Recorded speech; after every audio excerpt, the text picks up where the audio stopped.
आजच्या आपल्या चर्चेत आपले स्वागत आहे. आजचा विषय खरं तर खूपच अ, वेगळा आणि विचार करायला लावणारा आहे. आपल्याला जे स्रोत मिळाले आहेत ते एका मूलभूत प्रश्नाला हात घालतात. देवाला माणूस का बनावे लागले? ऐकायला सोप्पा वाटतोय, पण याचं उत्तर ते खूप खोल आणि अनपेक्षित वळणं घेणार आहे. आपल्याकडे जे धर्मशास्त्रीय लिखाण आहे, त्यात स्पष्टपणे म्हटलंय की येशू, ज्याला देवाचं रूप मानलं जातं, तो देवदूत म्हणून नाही, तर एक माणूस म्हणून या जगात आला. मग प्रश्न पडतो, असं का? देवदूत म्हणून येऊन काम झालं नसतं का? आणि सगळ्यात महत्त्वाचं म्हणजे क्रूसावर मरण येण्यासाठी माणूस असणं इतकं गरजेचं का होतं? चला, आज या सगळ्या गुंतागुंतीच्या प्रश्नांची उत्तरं शोधूया. नक्कीच. आणि यातली सर्वात आकर्षक गोष्ट ही आहे, की ही केवळ एक काय म्हणतात त्याला, तात्विक चर्चा नाहीये. याच्या मुळाशी मानवी भावना, दुःख, मोह आणि शेवटी मोक्ष यांची एक घट्ट वीण आहे. या स्रोतांप्रमाणे देव माणूस झाला ते त्याला आपल्याला समजून घ्यायचं होतं म्हणून नाही, तर आपल्याला त्याची सहानुभूती आणि करुणा खऱ्या अर्थाने कळावी यासाठी. आज आपण याच प्रवासातील प्रत्येक टप्पा उलगडून पाहणार आहोत. चला तर मग थेट मूळ मुद्द्यालाच हात घालूया. या स्रोतांमध्ये एक वाक्य आहे की येशू देवदूतांसाठी नाही तर अब्राहमच्या वंशजांसाठी आला. आता याचा नेमका अर्थ काय घ्यायचा? आणि पुन्हा तोच प्रश्न, देवदूत बनून पापाचा न्याय करणं सोपं नव्हतं का? आणि निर्मितीचं जे चक्र बिघडलं होतं ते पूर्ण करण्यासाठी मृत्यू हे एक आवश्यक माध्यम होतं. विशेषतः क्रूसावरील मृत्यू. आणि दुःख भोगून मृत्यूला सामोरं जाण्यासाठी एक मानवी शरीर गरजेचं होतं. देवदूतांना त्यांना मानवी शरीरासारख्या मर्यादा नसतात. त्यांना तहान, भूक, वेदना किंवा मृत्यूचा अनुभव येत नाही. त्यामुळे पापांची क्षमा करून मानवजातीला पुन्हा देवाशी जोडण्यासाठी त्या परमशक्तीला मानवी रूपात येणं अनिवार्य होतं. म्हणजे शारीरिक मर्यादा हे एक महत्वाचं कारण होतं. हो, आणि त्याला जोडूनच एक दुसरी संकल्पना येते, ती म्हणजे मुख्य याजक किंवा हाय प्रीस्ट. एक मिनिट, मुख्य याजक ही संकल्पना थोडी सोपी करून सांगता येईल का? म्हणजे त्या काळात या भूमिकेचं असं काय महत्त्व होतं की देवाला स्वतः ती भूमिका घ्यावी लागली? नक्कीच. बघा, जुन्या काळात मुख्य याजक हा देव आणि माणसं यांच्यातला एक दुवा असायचा. तो लोकांच्या वतीने देवाकडे प्रार्थना करायचा, त्यांच्या कापांसाठी बलिदान द्यायचा. तो एक प्रकारे लोकांचा प्रतिनिधी होता. पण तो स्वतः एक सामान्य माणूस असल्यामुळे त्याच्यातही त्रुटी होत्या.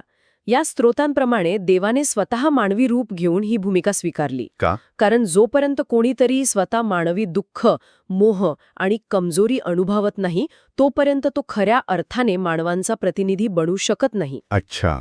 म्हणूनच येशूला एक दयाळू आणि विश्वासू मुख्य याजक म्हटलं आहे.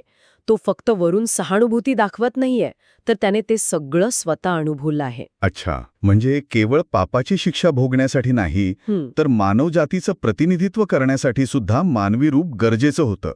आणि तुम्ही अब्राहमच्या वंशजांबद्दल म्हणालात, त्याचा अर्थ काय? बरोबर. आणि अब्राहमचे वंशज म्हणजे केवळ एका वंशाचे लोक नाहीत, तर त्या काळात देवावर विश्वास ठेवणारा संपूर्ण समुदाय असा त्याचा व्यापक अर्थ होता.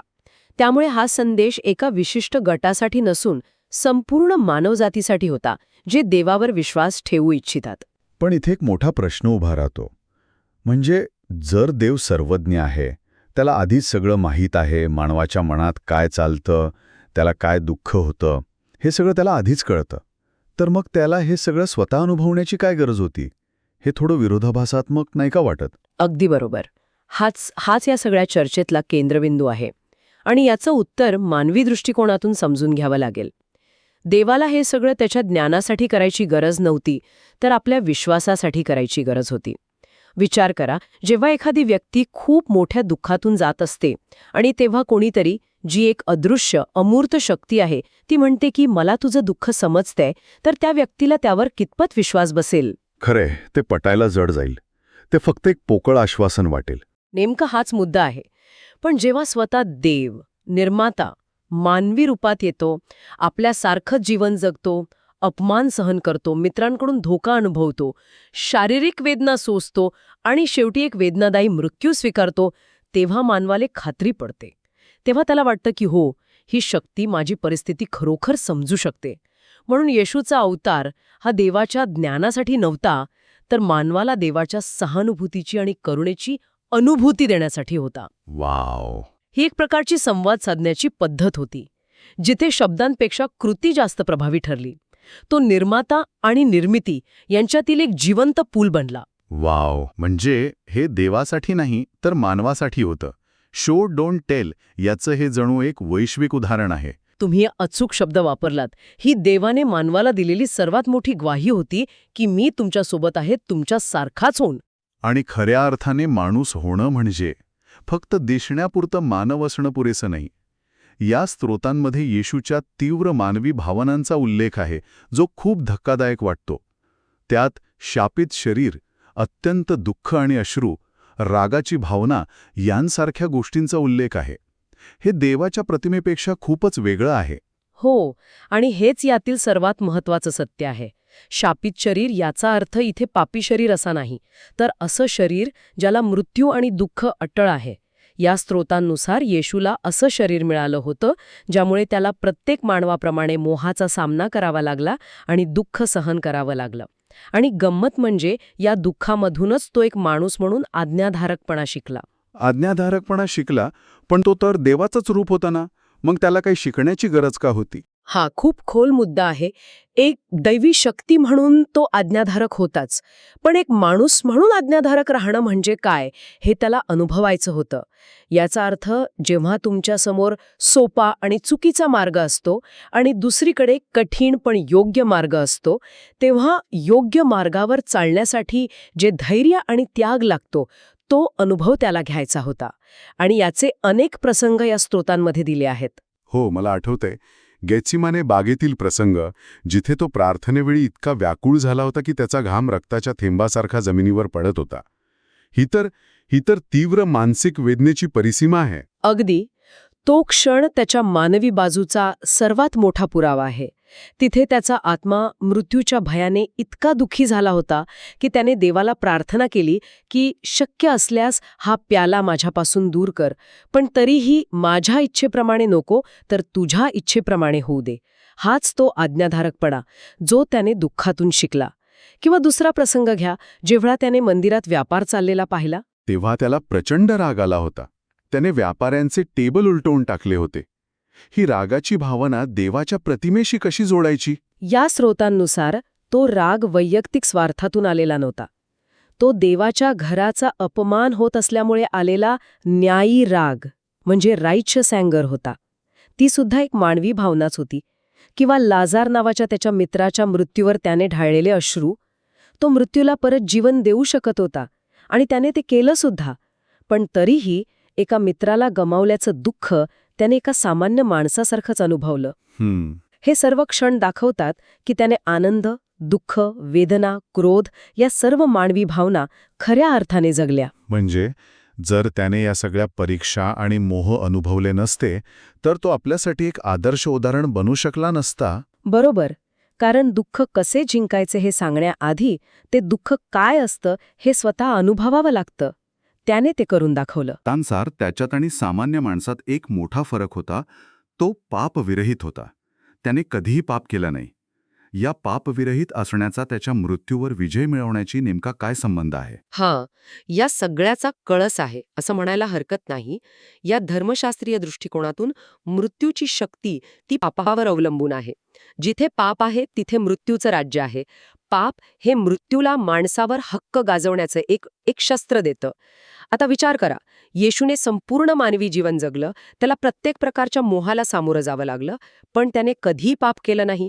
त्यामुळे तात्विकदृष्ट्या मृत्यूला त्याच्यावर कोणताही अधिकार मिळाला नाही. अच्छा, म्हणजे मृत्यू त्याला आपल्या बंधनात किंवा कैदेत ठेवू शकला नाही, कारण त्याच्याकडे तसं कोणतेही कायदेशीर कारणच नव्हतं. अगदी अचूक. म्हणूनच त्याचं पुनरुत्थान शक्य झालं. मृत्यूने त्याला गिळलं, पण त्याला पचवता आलं नाही, कारण तो निष्पाप होता. हा मृत्यूवरील विजय म्हणजे केवळ एक चमत्कारिक घटना नाही, तर तो पापाच्या शक्तीवर मिळविलेला विजय आहे.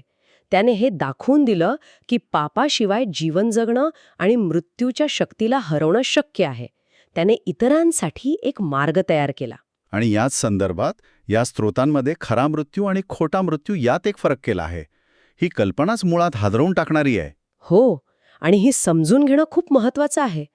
या मांडणीनुसार आपण ज्याला मृत्यू म्हणतो म्हणजे शारीरिक मृत्यू, तो खरा मृत्यू नाहीच. तो केवळ एक खोटा मृत्यू किंवा एक झोप आहे. खरा मृत्यू म्हणजे देवापासून, जो जीवनाचा स्रोत आहे, त्याच्यापासून कायमचं तुटणं, विभक्त होणं. म्हणजे आपण आयुष्यभर ज्या गोष्टीला घाबरतो तो खरा धोका नाहीच, खरा धोका तर दुसरीकडेच आहे. बरोबर.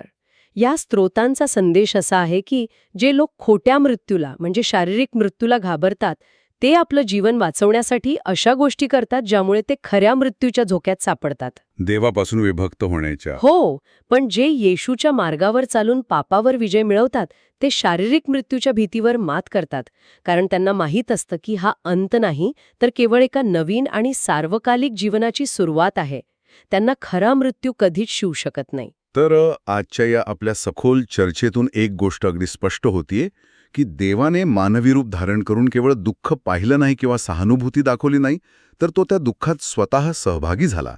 आणि यामुळे केवळ देव आणि मानव यांच्यातील नातच नाही, तर दुःख आणि मृत्यू यांच्याकडे पाहण्याचा मानवाचा दृष्टिकोन पूर्णपणे बदलून जातो. अगदी बरोबर. याचा सार काढायचा झाला तर येशूच्या अवतारामुळे देवाची सहानुभूती ही केवळ एक अमूर्त कल्पना न राहता ती एक जिवंत श्वास घेणारं वास्तव बनते. मानवाला हे कळतं की विश्वाचा निर्माता त्याच्या वेदना ओळखतो, कारण त्याने त्या स्वतः सोसल्या आहेत. आणि पापावर विजय मिळवून आणि मृत्यूच्या भीतीतून मुक्त होऊन देवाशी पुन्हा एकदा ते तुटलेलं नातं जोडण्याचा एक ठोस स्पष्ट मार्ग मानवाला मिळतो. आणि ऐकणाऱ्यांसाठी एक शेवटचा विचार सोडून जातो. या स्रोतांमध्ये असं एक वाक्य आहे की मृत्यूशिवाय पुनरुत्थान नाही. धर्मशास्त्रीय अर्थाच्या पलीकडे या वाक्याचा आपल्या वैयक्तिक आयुष्यात काय अर्थ असू शकतो? खऱ्या अर्थाने एक नवीन चांगलं जीवन जगण्यासाठी आपल्यातील कोणत्या सवयी, कोणता अहंकार किंवा कोणत्या विचारांचं मरण आवश्यक आहे, यावर नक्की विचार करा.